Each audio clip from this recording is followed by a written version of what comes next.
It is 6 p.m. here in Cairo. Time for the news bulletin, and we will be starting straight away with the main headlines. President Abdel Fattah al-Sisi and the Malaysian Prime Minister Anwar Ibrahim reiterated the necessity of intensifying the international efforts to establish the Palestinian state along the border of the 4th of June in 1967 with Jerusalem as its capital. Over a phone call President al-Sisi received from the Malaysian Prime Minister, they said that the Palestinian state is the only guarantee for achieving permanent peace in the region.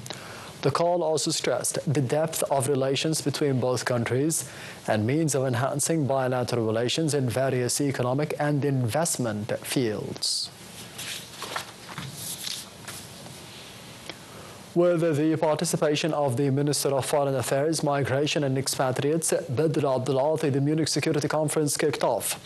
German President Frank-Walter Steinmeier told the conference that the U.S. President Donald Trump administration has no regard for established rules as he opened the Munich Security Conference. The German head of state urged the European leaders to keep calm in the face of the blizzard of disruptive policy announcements from Washington since Trump returned to the White House. The three-day Munich Security Conference is a major annual gathering of the international foreign and security policy officials. Minister of Foreign Affairs, Migration and Expatriates Badr said that Egypt will present a comprehensive plan for the reconstruction of the Gaza Strip that guarantees that Palestinians remain in the lands. The minister made the note in a meeting with the Norwegian counterpart Espen Barth Eide on the sidelines of the Munich Security Conference. The top diplomat reviewed the Egyptian efforts for maintaining the ceasefire agreement in Gaza, hailing Norway's support for the Palestinian legitimate rights. In another meeting with the Polish Foreign Minister Radosław Sikorski, Abdulati highlighted the importance of the Polish continued support for Egypt at the European Union in light of the current presidency of the bloc. He stressed the significance of the current arrangements for holding the Egyptian-Polish Business Council in Warsaw. Abdulati also met with Iceland's foreign minister and expressed willingness to enhance the bilateral cooperation, especially in fisheries and renewable energy. The top diplomat said that Egypt was looking forward to more cooperation between the Egyptian and the Icelandic parliaments and the Nordic Council nations. Separately, the foreign minister met the Estonian counterpart Margus Tsahkna. He said that Egypt is looking forward to more cooperation with the European countries, especially in the digital transformation and the information technology. He hailed Estonia's support for Egypt at the European Union. The two ministers also exchanged the viewpoints regarding different regional and international issues of mutual concern, especially in Gaza and Syria. Minister Abdulati also held a meeting with the pro-peace, the Elders Group, that includes leading international officials and leaders. The meeting probed the situation in the Middle East and the challenges facing Egypt along the eastern, western, and southern frontiers. Also on the sidelines of the Munich Security Conference, Foreign Minister Badr Abdulati stressed that security and stability in the Horn of Africa is a strategic priority for Egypt as he met with the EU envoy to the Horn of Africa. The Foreign Minister also met with the Sudanese counterpart Ali Yusuf al-Sharif and reiterated the brotherly historical ties binding both countries. He asserted the Egyptian complete support to the Sudanese national institutions and Cairo's efforts to consolidate Sudanese sovereignty and territorial integrity. The top diplomat reviewed the Egyptian engagement on regional and international levels, aiming to back Sudan, including the resumption of the country's activities at the African Union. The Palestinian Prisoners Information Office said that a total of 369 Palestinian prisoners held in the Israeli jails will be released on Saturday in exchange for 3 Israeli captives held in Gaza as part of the ceasefire agreement between Israel and Hamas. It said that 36 of the Palestinians scheduled for release were serving life sentences and will move outside the occupied Palestinian territories. The rest of the 333 Palestinians were from Gaza, all arrested during the 15-month Israeli war in Gaza. The two sides have carried out 5 swaps since the ceasefire began on January the 19th, freeing 21 hostages and over 730 Palestinian prisoners so far during the first phase of the truce. An Egyptian high-ranking official asserted that Egypt is exerting utmost efforts to alleviate the suffering of the people of Gaza through the delivery of the humanitarian assistance into the Strip. The official stated that Egypt called on the international community to increase the assistance in a bid to overcome the current humanitarian catastrophe. The Egyptian official affirmed that Egypt provided about 70% of the humanitarian aid to the Gaza Strip without taking any fees, as claimed by some sources. Meanwhile, the humanitarian and relief aid trucks kept entering Gaza through the Egyptian side of the Rafah border crossing. A source at the land port said that 74 aid trucks, including 14 fuel trucks, will cross into the Palestinian enclave after being inspected at Al Auja and Karm Abu Salim crossings southeast in Gaza. Piles of shattered tarmac and twisted metal churned up by the bulldozers during an Israeli occupation raid on a camp in the occupied West Bank lined what was left of a devastated main street as the inhabitants returned to their homes this week. Since January the 21st, the Israeli military has been conducting the major operation in the northern West Bank areas of Jenin, Tubas and Tul Karam, where 500,000 Palestinians live. Palestinian President Mahmoud Abbas denounced the Israeli operation, calling it ethnic cleansing earlier in February. The Palestinian Health Ministry said that 70 people have been killed by Israel in the territory this year. According to the United Nations, the operation has killed 39 Palestinians and displaced 40,000.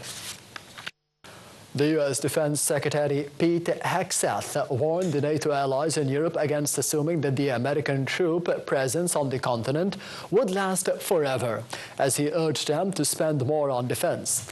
Hegseth told reporters alongside the Polish counterpart in Warsaw, now is the time to invest because you can't make an assumption that the American presence will last forever. Trump has repeatedly called on the NATO members to increase the military expenditure.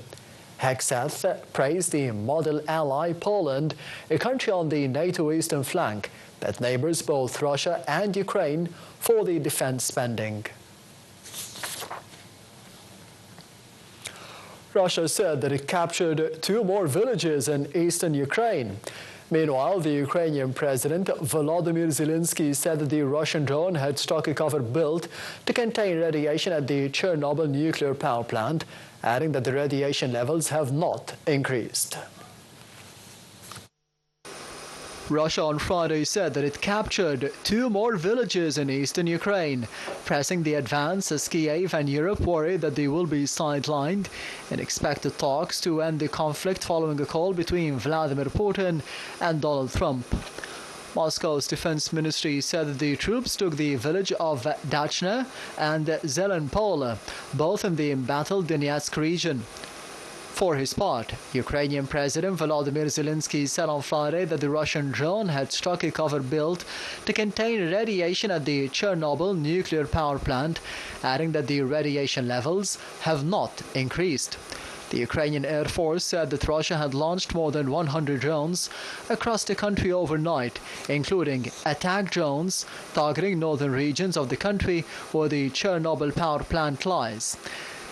Volodymyr Zelensky said in a social media post that last night, a Russian attack drone with a high-explosive warhead struck the cover, protecting the world from radiation at the destroyed 4th power unit of the Chernobyl nuclear power plant. The comments came just hours before Zelensky was to meet the U.S. Vice President J.D. Vance in Germany to lay out the Ukrainian case before a new U.S. administration eager to quickly end the nearly 3-year war.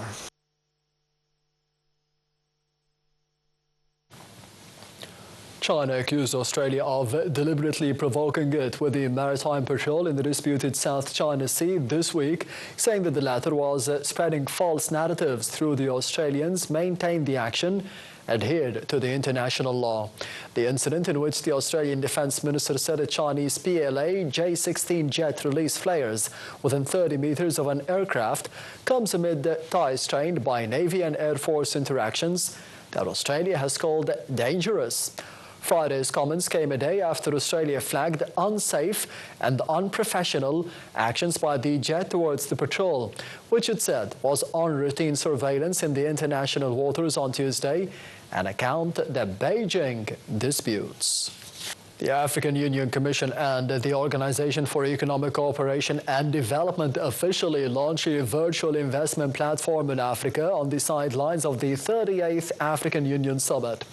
The African Union said that the virtual investment platform in Africa is a joint initiative that aims at becoming the leading reference for accurate and comprehensive investment data and information. The platform will also cover local and foreign investments in various sectors, with a sharp focus on infrastructure, with the target of attracting investments and support political reforms. The European Union's executive branch vowed today to make firm and immediate action against the U.S. President Donald Trump's imposition of tariffs on steel and aluminium. The European Commission said that the European Union will take firm and immediate action against the unjustified barriers to free and fair trade, including when tariffs are used to challenge the legitimate and the non-discriminatory policies. The Commission, which negotiates trade relations on behalf of the 27-nation bloc, said that the European Union has some of the lowest tariffs in the world and sees no justification for the increased U.S. tariffs on the exports. And the Egyptian Meteorological Authority said that moderate weather is expected to prevail tomorrow during daytime over Cairo, cold over the northern coast, warm in Upper Egypt and Sinai, turning very cold at night all over the country. And here's a look at the expected highs and lows degrees in Cairo and the other governorates.